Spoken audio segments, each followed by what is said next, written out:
Magandang araw sa ating lahat, mga kababayan sa Pilipinas at sa ibang bansa. Kumusta kayo lahat? Welcome mo kayo sa mga natin sa amin.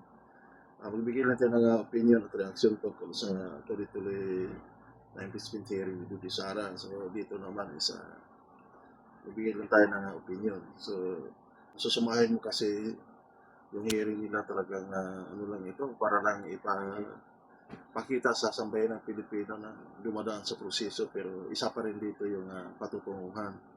Dito naman kung talagang i-invest sila, magbubutuhan na sila para sa ganun matapos na. Araw-araw ka naghihiring, tapos gumagasto ka ng milyones, samantala yung ibang mga kumaitid, binaba.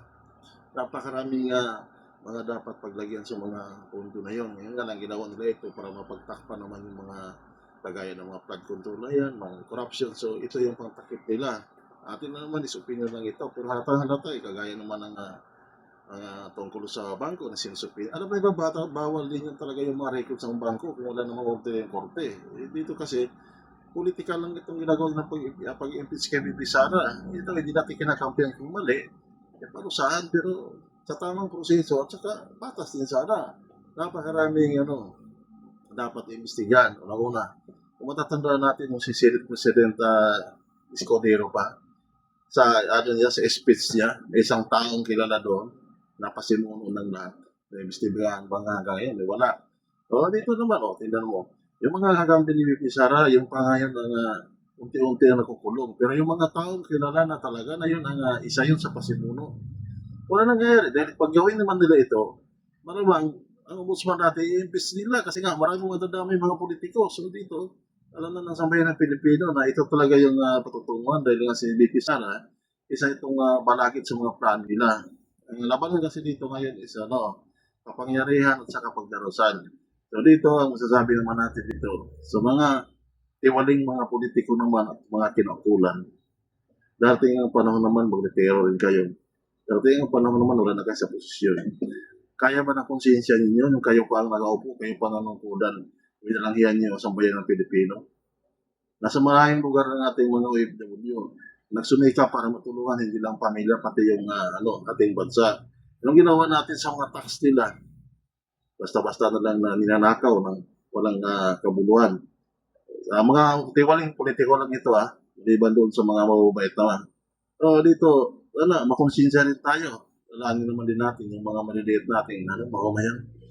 Halos yun na makakain ng sa isang araw 3 beses. Nagsumikap sila, isang puka para mabuhay ang pamilya. Bawat bili ng produkto, siyempre may tax yun. Saan pupunta yung tax? Doon sa mga tiwaling politiko na kamahal-mahal ng mga anak ng mga iniinom, mga gastos kung saan dadalhin. Nagbabayad, tax ng bayan. So, ito sana, ang natin isipin mo sana, yung kapakanan naman ng bayan. Ganun pa naman dito, mananaig ang katotohanan. Sabi nga nila, mababali mo man yung batas ng tao, pero yung batas ng Diyos, hindi mo kayang baliin yun. Maraming bagay na hindi natin isa mangyayari. So kung ano mga reliyon natin, magtiwala lang tayo. Palagay na natin ngayon, yung nangyari sa ICC. Itong ICC, ginagamit ito para doon sa pang-personal na interest ng ilan natin mga politiko, ginagawa nila sandata ito para walang kalaban-laban na yung mga kalaban. Pero anong nangyayari ngayon? Si President Trump na mismo yung kalaban nito. So, hindi ito magtagal, mabubuwag ito. O maraming bagay na hindi natin inasahan. Pag sa taas na ang magtiwala rin tayo, magkakaroon din ito ng linaw ang lahat. O dito naman, tayo mga botante, tingnan natin itong mga tao na ito, yung mga kinaukulan na ito, yung mga mambabatas na ito. Pag tumakbo ito sa eleksyon, sa barangay eleksyon, o sa local o sa national, tandaan natin yung mga apelido na ito. Dapat huwag na natin ibubuto ito. Dahil paikot-ikot na ito, pag tapos na ito sa national, lilipat sa local ito.